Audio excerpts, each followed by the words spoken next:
Dune Prophecy is the brand new HBO show that just wrapped up its season one this past Sunday night. This is a 6 episode series that has already been renewed for season two. This show does take place in the same universe as the first two Denis Villeneuve Dune films, but this series takes place 10,000 years before Paul Atreides, who's played in the films by Timothée Chalamet, is even born. In this show, we follow Valia Harkonnen, who's played by Emily Watson, who, yes, is a part of the Harkonnen family, but is now the mother superior for the Bene Gesserits, as she is trying to politically get her way or keep the people in the roles of emperor or princess or empress the way they want it to be for their society to grow even bigger. She's also followed by Tula Harkonnen, who in this show is played by Olivia Williams. Also in the show, causing a major threat is Travis Fimmel as Desmond Hart, someone who is on Arrakis and is recruited by the Emperor, who's played by Mark Strong. And he might have some abilities that everyone around him is uncomfortable with. As I said, the show is 6 episodes long. The shortest episode is 57 minutes, with the longest being nearly an hour and 10 minutes. Welcome back to a brand new TV show review here at Max Talks Movies. My name is Max Dinenberg. We're talking Dune Prophecy. If you're new to the channel, please hit that subscribe button and ring that bell for notifications. I do movie and TV show reviews, out-of-theater reactions, instant reactions, movie franchise rankings, and a box office show every Tuesday. So please subscribe, ring the bell, comment down below. What are your thoughts if you've seen Dune Prophecy? Did you like it? Did you not like it? Do you want a season two? Are you disappointed we're getting a season two? Where do you stand on this and the spin-offs of Dune? Any ideas? Let me know in the comment section down below. But also, please hit the like video, the thumbs up button. So I was definitely intrigued on a Dune spin-off show. It kind of made sense after the first two Dune films that we would get a spin-off of sorts here with Dune Prophecy. Now, I was nervous because Denis Villeneuve is not a part of this project whatsoever, not even as a executive producer. These are all new creators entering the Dune universe, and obviously it's taking place 10,000 years before Paul is even born. So we have really far in the past. So here are my, again, these are non-spoiler thoughts, so I'm not even going to hint at events in the finale or even set up for season two. I will not be doing a spoiler review. It's just a non-spoiler review because a season just ended. And I'm going to probably be in the minority on this show. It seems people are very positive on Dune Prophecy.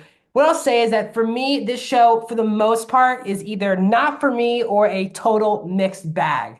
On a positive level, the show is extremely well made. Is it Denis Villeneuve level well made? No. But again, it is a TV show and he's not a part of the project at all. So I think involving with him not involved, I think from a look perspective, this is probably the best you would do without Denis being involved in any part of the creative process for the show. It's a gorgeous show. The ships, again, what's amazing about Dune is how tangible the weapons, the world, the ships are, and that continues with Dune Prophecy. From a character, the only character that really was must-watch TV for me on a weekly basis was Travis Fimmel as Desmond Hart, who was easily the most interesting character on the show. Now, he's been an actor who, if you've watched him in shows like Vikings, on Netflix, as well as Raised by Wolves. It seems like the people who've seen those two shows are the biggest Travis Fimmel fans and want to see him do bigger things. I saw Raised by Wolves. He's an excellent actor.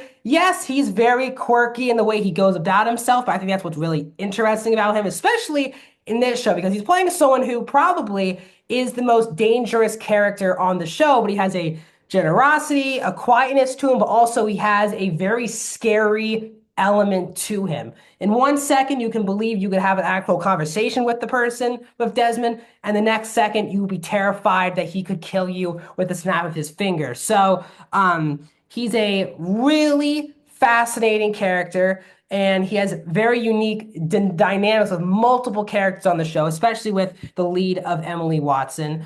I think learning more about this world is always a positive, especially more about the Bene Gesserits. They're very much lightly touched on in the Dune films, especially with really only Rebecca Ferguson as the main person you see representing the whole group, the whole sisterhood. But we go to the actual place and learn how these sisters grow up, what their situation is like, and who they're protecting and what they want society to be. So that all, for me, definitely worked. The performances on the show are also strong. I think Emily Watson, who I wasn't a big fan of in the first episode, leading the show, got really good as the season went on. Really enjoyed her performance, as well as Olivia Williams as Tula. She's very good. Their sister dynamic is very strong on the show. Mark Strong, also one of my more underrated people working today, in my opinion. He's very solid in this show as well. The music is very good. I think the actual world building is okay. My bigger problem here is for 6 episodes,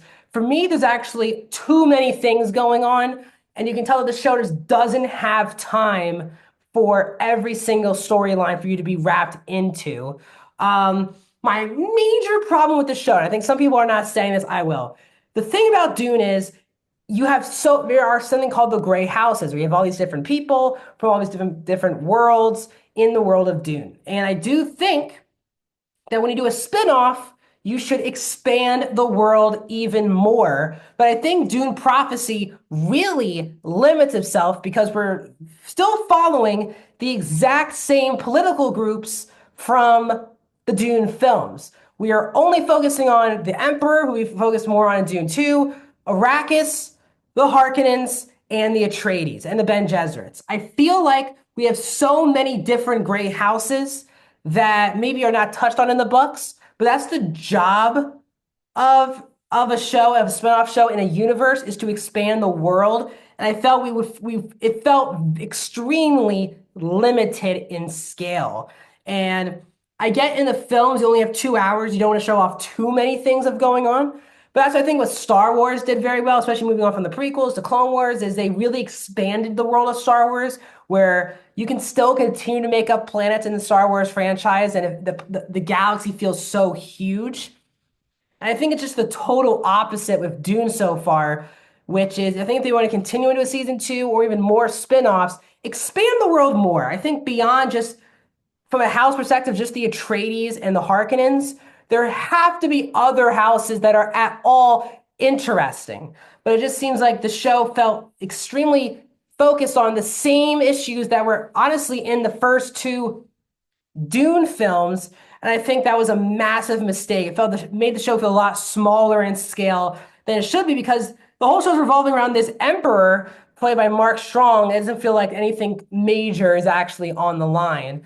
As I said, there's just way too many characters and storylines. There's a storyline involving Mark Strong's daughter, who's a princess, and her relationship with a swordsman who works at the kingdom, I guess.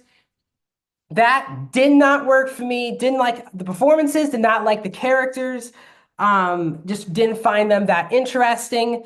I actually found the flashback scenes with Tula and Valia a lot more interesting than the actual present day versions of Valia and Tula. There is a device used for one of the Bene Gesserits that completely pulls me out of the show and tonally, for me, doesn't fit into the world of Dune.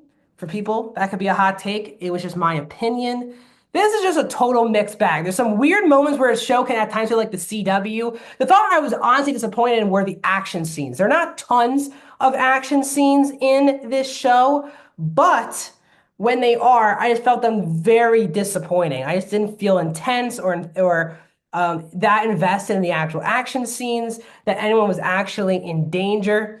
And one of my favorite characters, who is Michaela, who's played by Shalom Brune Franklin, doesn't get enough story to do in this season. Hopefully, if they can, once they continue on to season 2, she can become a bigger factor again. So, Dune Prophecy for me is a total mixed bag. There are some really great moments. Travis Fimmel completely is the reason to watch this show. He's amazing in it. And the sets, the locations, the score are great. And some of the world building is quite good. But I think the show feels extremely limited. And there's also just way too much going on that some characters feel like they're left kind of disappear for multiple scenes or episodes. So overall, I'm going to give Dune Prophecy a 2.5 out of 5, a 47%. What are your thoughts on Dune Prophecy? Let me know in the comment section down below. Like the video, subscribe, and I'll see you guys soon.